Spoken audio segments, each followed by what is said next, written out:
From the Alvin and Rosalie Sarachek studio, PBS Kansas presents Kansas Week. Out-muscled and outnumbered in Topeka, Kansas Democrats launch a new statewide effort to break the Republican supermajority.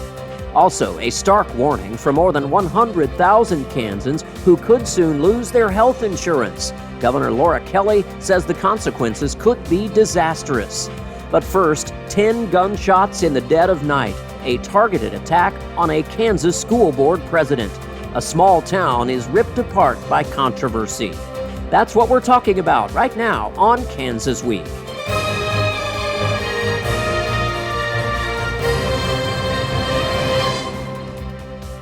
Hello and welcome to Kansas Week. I'm Jared Cerullo.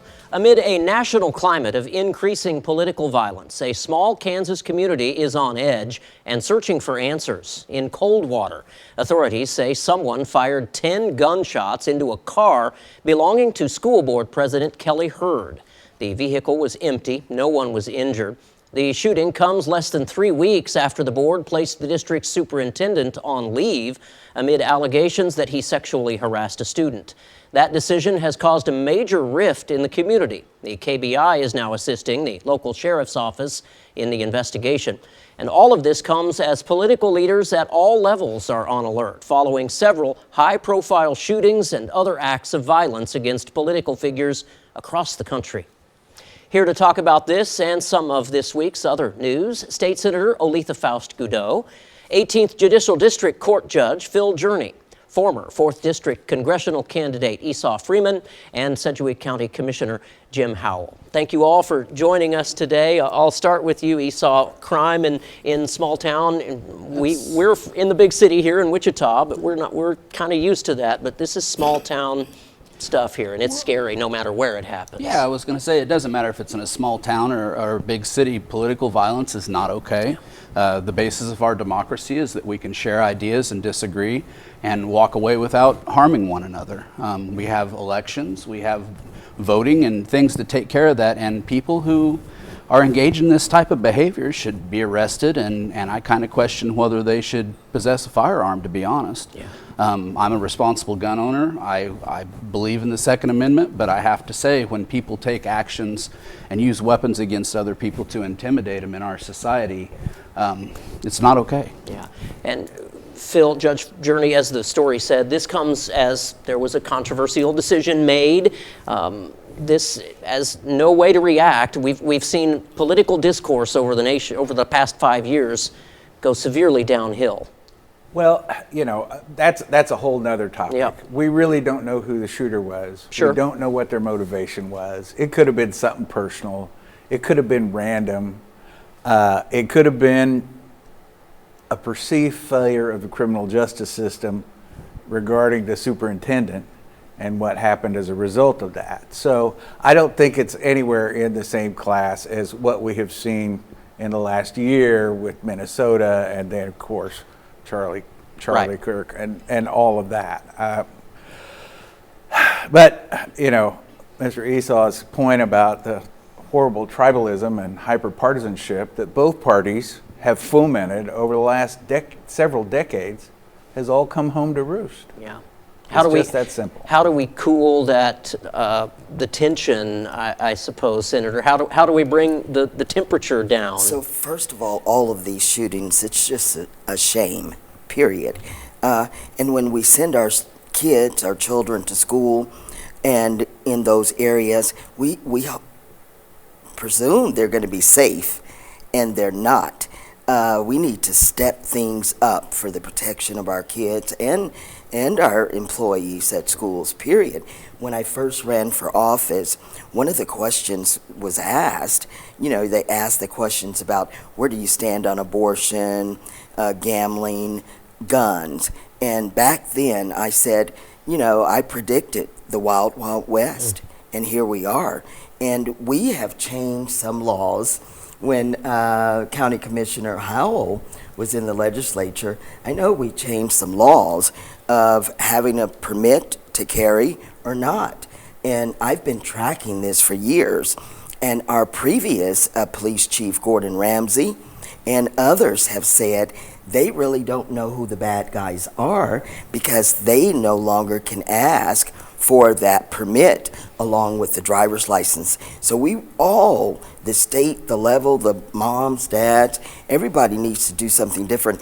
And I just want to say for the record, I think it's terrible that if just because you disagree with me, whether it's personal or political, I don't think that we need to shoot people. We've got to do something different. Yeah. And Commissioner Howell, I'll give you the last word here. Judge Journey mentioned we don't know if this car that belonged to the school board superintendent was targeted. The person's not in custody, so we don't know those specifics. And to Senator's point, you know, I bifurcate this topic a little bit because law-abiding citizens don't do these types of things. This is someone who's not a law-abiding citizen.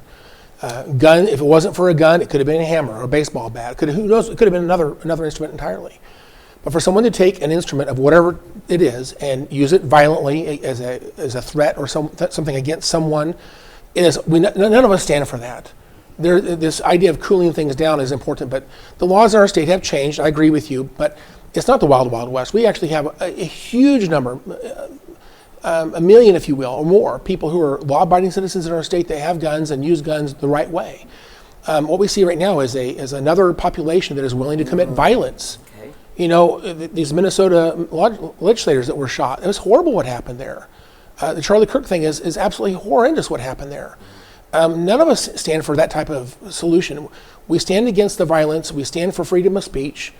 But we have some people with mental health problems in the community. We don't know the motivation. We don't know what happened. But at the end of the day, to commit violence with a gun is absolutely not okay. Yeah, right. Our next story, a stark warning tonight for more than 100,000 Kansans who could soon lose their health insurance.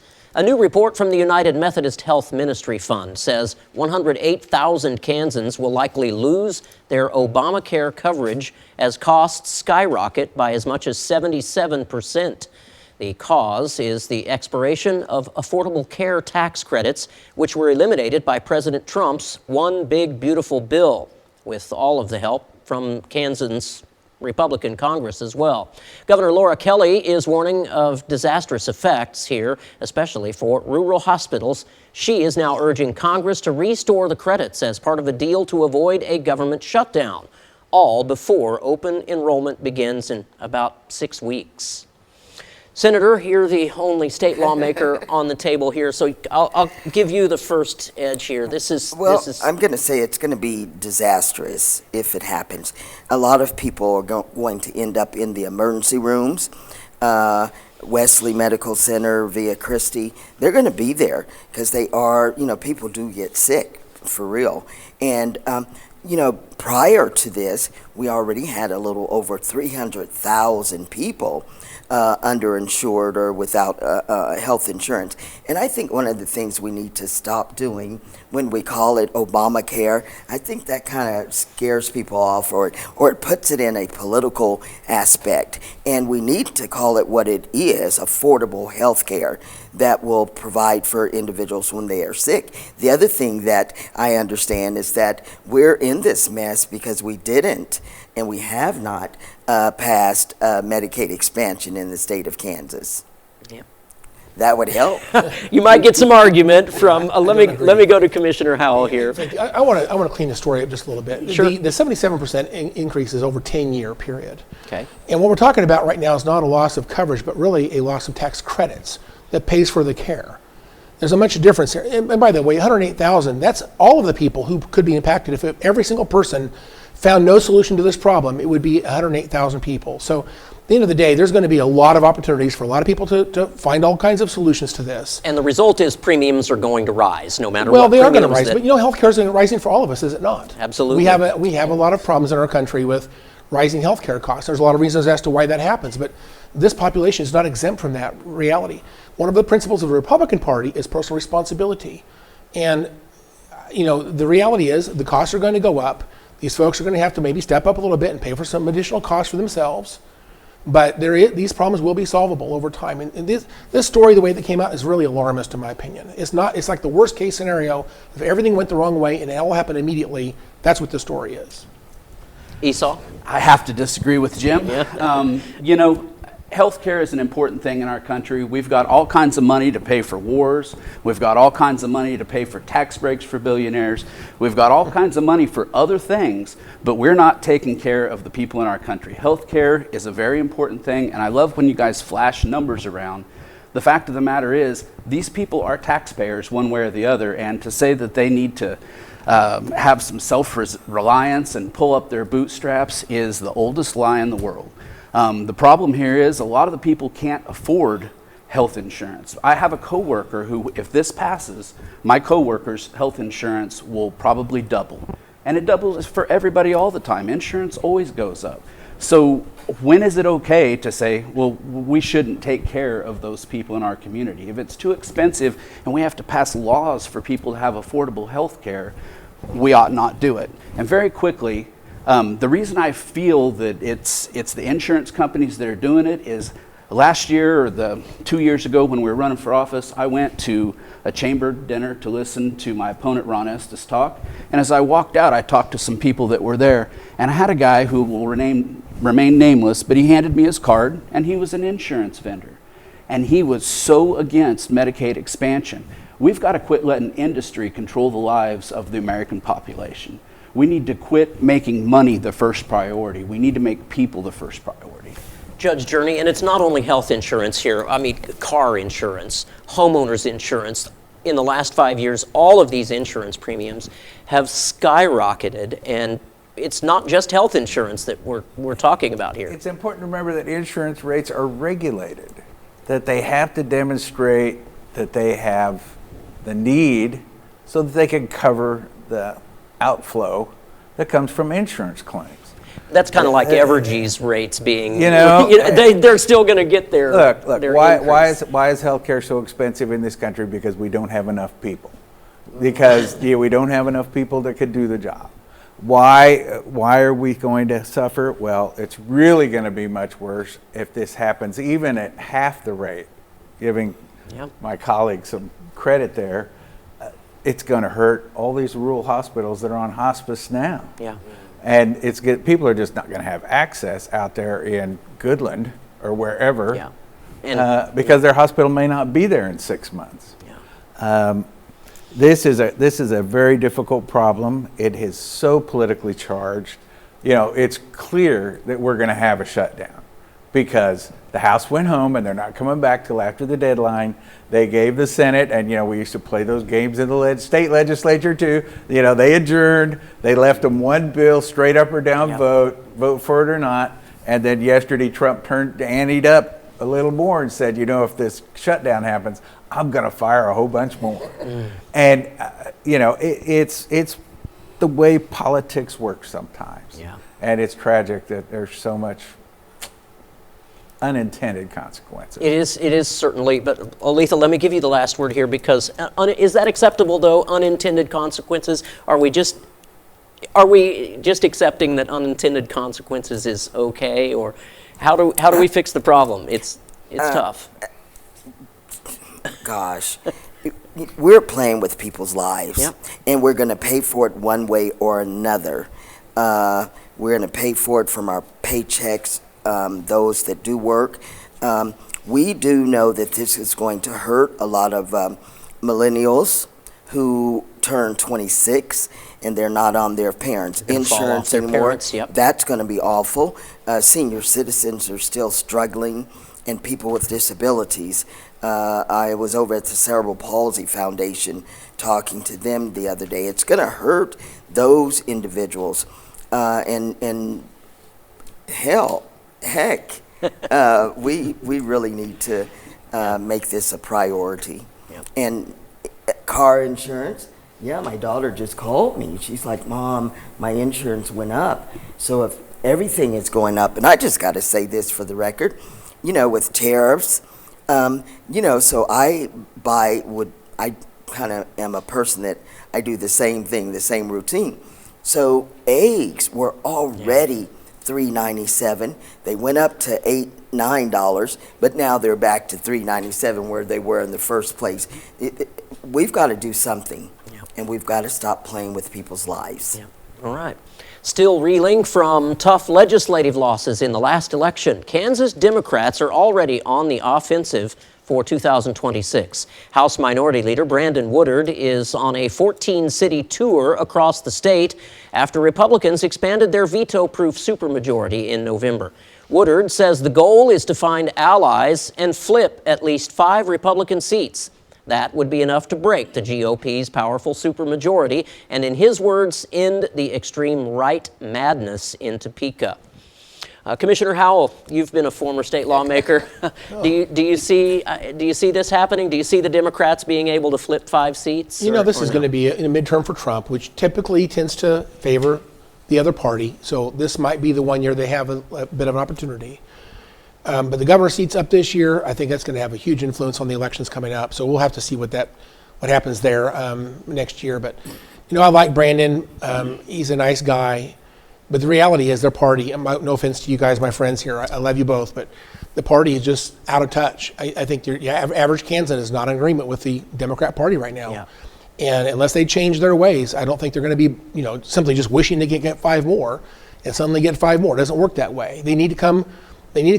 Basically, he calls it an extreme right-wing position. Let me flip that around. I think we have an extreme left-wing position. It is extreme. It doesn't represent your average Kansan. So the way they're going to get more seats, if they want to hear for any free advice here, is stop being so extreme. I think the reality is our state represents, if you will, the will, the viewpoint of Kansans across the state of Kansas. The Republican principles represent that a lot better than the Democrats do right now. Esau, let me move over to you. Let me ask you this. Would you agree that not only Sedgwick County, locally here in Sedgwick County, but statewide, Democrats have really done a terrible job of trying to get their side wins? I would have to say yes, and I'll go on the record. I've committed a lot of my time over the past several years to the Democratic Party, but about 2 months ago, I switched over to be an independent. I'm very tired of the 2-party system. I think we need to start a labor party in this nation and in Kansas for all working people. If you've got a job, you need to be a part of a labor party, because there's one party that's for the business owners, and there's another party that used to really be for labor, and they reach out to labor, but they always get baited into these culture war issues. Mm-hmm. And unfortunately, when we're talking about whether we're going to represent national security or security here at home or kitchen table issues, we keep getting pulled into these damn culture war issues, which are what divide us all the time. And we need to get together and we need to talk about the things that are really important to all of us. Can you afford this insurance that we just talked about? Can you afford to pay your electric bill, which we talked about before the show started? Can you feed your kids? Can you save some money? Can you take a vacation once in a while? And a huge part of our population, the answer is no. And they can't just pull themselves up by their bootstraps. So we have got to quit the division. We've got to quit arguing back and forth about whether it's this group or that group. We've got to take care of the American people, period, end of discussion. Judge Journey, do you see Democrats making some gains? No. The definition of insanity is doing the same thing, expecting a different result. This is exactly what they planned 2 years ago. I see no difference between what they present today. It's clear, and I have lots of friends in the Democratic Party, and I remember when I went into the Senate, there were pro-life and pro-gun Democrats. When I overrode Sebelius's veto, I did it with the majority of the Democrats in both chambers. They are all gone. And that's because they all got kicked out in primaries because they weren't politically correct. The Democratic Party, and I'm saying this with all the love in my heart, has ostracized the middle. The common, and they've insulted the middle. I have a New York Attorney General calling an organization I belong to a terrorist organization. And you can't do that to 140 million gun owners and expect them not to remember. And so now that they've alienated them, what they're going to have to do, I want to urge all my Democratic friends to read the May 19th issue of Time. The whole issue was about Democratic Party reboot. And I don't think anybody in this article has any idea what's in that Time article, because they're not marching to the right drummer. And if they don't change the perception of their party, if they don't really, truly say, we're kind of sorry, before they start doing the reboot, it's not going to work. And there's not going to be any change. And we're still going to have a supermajority in November. And Oletha, you and I have talked about this before. On this program, Kansas Week, on this program itself, I try to get guests of all political affiliations. It is really getting harder and harder and harder to find Democrat lawmakers, especially from the state level. Jared, I think that they think it might be an I gotcha moment. And so, but let me get one thing straight here. I want to put it in layman's terms to the people of what we're really looking at. So out of your 165 lawmakers, so in the Senate there's 40 of us, and there's only 9 Democrats. So, I mean, Yeah. and we lost some of our lawmakers that retired. Yeah, we did. Yeah. We had 11. Now we're down to 9, and we lost some Republican And you lost House seats support. last time, too. So, but I think we're all going to be surprised. There's a new strategy coming. So just wait and see. Okay, will do. How they get out of a hole? They have to stop digging first. Yeah. Well, but there is the fact that the Republican Party's in control and things haven't gotten better yet. So somebody's going to have to do something. We're going to have to quit giving tax breaks to the rich. We're going to have to take care of health insurance. And we really need to take care of our public schools. He's talking like a Democrat. Yeah, he is. The debate over how Wichita handles homelessness is intensifying after Mayor Lily Wu shared a stark example, telling the city council that she saw a man defecating on a public street. The city has an ordinance to clear encampments, but police confirmed they have not issued a single citation, citing a lack of shelter space. Well, now the focus is shifting to a new solution, creating a dedicated civilian outreach team to work alongside police, connecting people with services instead of writing tickets. The City Council already approved a downtown mill levy increase to fund these workers, and leaders say the next step is to decide how quickly that team can be deployed on our streets. It's interesting that the mayor seems to be upset about seeing a person defecating on our streets, but she voted against public restrooms, So it seems like she has a little bit of a contradiction there. Esau, go ahead. I'd say so, but I'm disappointed that those things are happening, but I think that is a greater look at our society. Why do we have people who don't have a place to go, who feel like their only choice is, or maybe there's a mental health issue there, but no matter what, we're not taking care of the problem sufficiently. Now, I can tell you these encampments that they have, I represent the people at the city of Wichita that go out and clean that stuff up. And unfortunately, the workers that do that, they get pricked with needles. There's tons of needles around there. They get scabies, they get bed bugs, they get all kinds of things because those conditions that the people are living in are unsanitary. And we've already bought a school from the school district, and we've made it a homeless shelter, and it's already too full. And we've got a homeless shelter on the north end of town that is too full. So what do we do? Is it too full? Commissioner Howell, you might know the answer to that question. I've heard there's empty beds at the new park. Right now there's room. And I would just say, if you get through the summertime and you still can't enforce these encampments, you're obviously not serious about doing that. Yeah. And by the way, the $600,000 toilets was the problem. It wasn't that she was opposing public toilets. She was opposed to the cost of that solution. That was not the right solution for Wichita. Having said that, there are some other cities that are providing homeless services are much more successful than we are, and I know we're trying to learn from them. I just spent last week I went down to Haven for Hope back down in San Antonio just again to get another look at what they're doing down there. Their numbers are very impressive. They have a new wave of homeless coming in all the time, but once they get done, helping these folks get off the streets, the vast majority, like 65%, don't come back. They're not homeless ever again. They're actually solving the problem down there. But they have services that are providing real help to people, and I see right now that our multi-agency center, we want to call it that, or the Second Light, it's just getting started. It doesn't really have the services in place yet, and so I don't think the enforcement issue here is a lack of bed space. It's a lack of willpower. Senator Faust Guido, go ahead. I really do want to comment on this. So I was just talking to a friend who lives in Oakland, California, and he suggested that the state of Kansas implement a work for pay that involves those people on the streets. You know, get them to buy into it so they clean up or do something and they get a little pay, some incentive. But The other thing, will they though? but here's the other problem. This is the real factual problem that is going to be addressed in the upcoming session.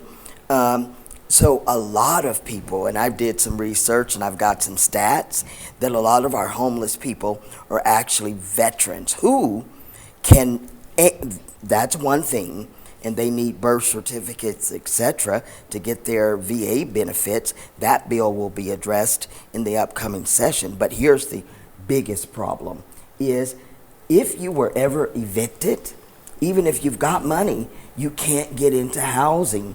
And we've got to change those laws a little bit. So, I mean, we just like it shouldn't be a lifetime look back on an eviction. So I've had people with money and they can't rent. So they're just homeless, and I'm talking about families, not just people on drugs, but actual families. So let's work on that together. My wife Leah actually has a bill with Cindy Howerton. They're working on that specifically on rental rights, if you will. Yes. A way that solves that problem that you're speaking about. Yes. Judge Journey, let me move over to you. There are some people on social media that I've seen over the last week or so that have been attacking Councilmember Dalton Glasscock and the Mayor Lily Wu for not being compassionate enough. You know, there are people in this town that flunk Dale Carnegie every day. You know, here's the reality of it too. And I see it every day. I work downtown. A significant portion, probably a third to half, have mental health issues. And the fact that we abandoned mental health and decentralized it and closed the state hospitals and then put them on the streets and said, you'll be fine. And then nobody follows up. They don't take their meds. They go off at work. They lose their job. They lose their income. They lose their home.